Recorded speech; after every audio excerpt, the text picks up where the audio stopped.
Well, hello, gorgeous, beautiful, amazing people. How are you? Now, I'm asking that. I know I normally ask it anyway, but during this time of COVID-19, things can seem really frightening and scary because things are so different from the way they used to be. And as a result of this difference, many of you are experiencing anxiety, overwhelm, and this could be because of the unknown. And because of this, you think you have to do something to get rid of these anxious feelings.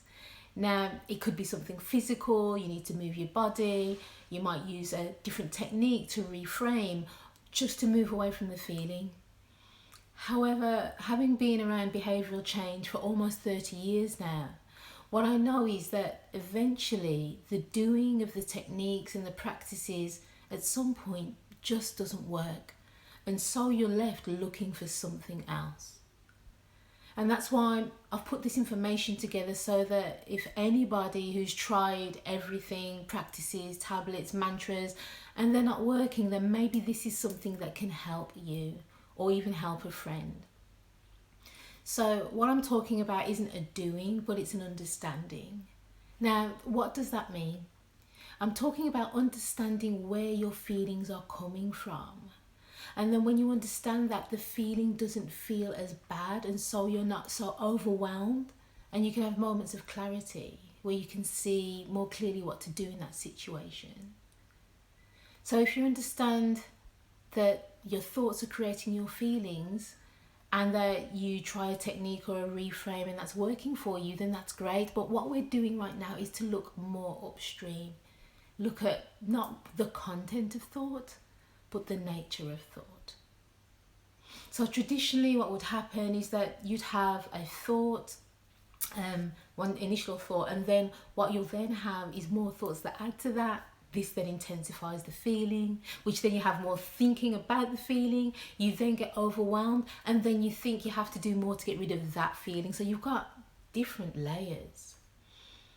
And so what happens is when that doesn't work, there's more worry and more trying and more overwhelm. So rather than going through that route, let's get more clear about what thought is, the nature of thought.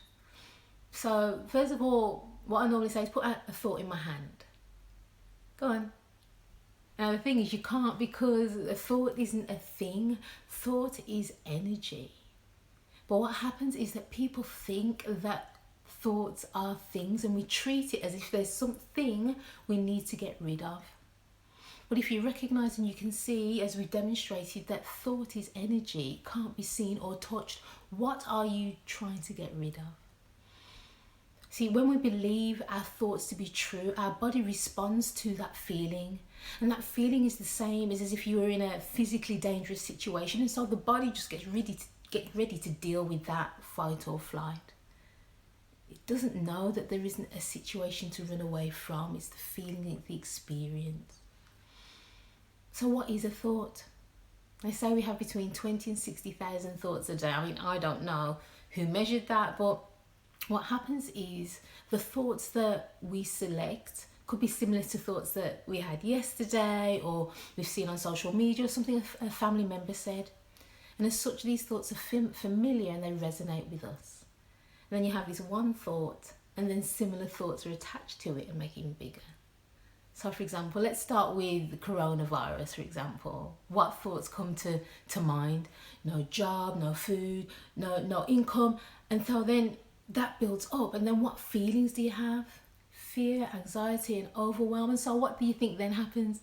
You try and get rid of that feeling. Now initially you could think the situation is what created the overwhelm, but it's not. It's the thinking you believe to be true about your situation. That's what's creating your feeling experience. Now just look how amazing and powerful and gifted you are, that you took a nothingness that was thought and created a story which resulted in the experience that you're feeling. Now if you see the origin of that story is nothingness, is thought, then you start responding to it in a different way.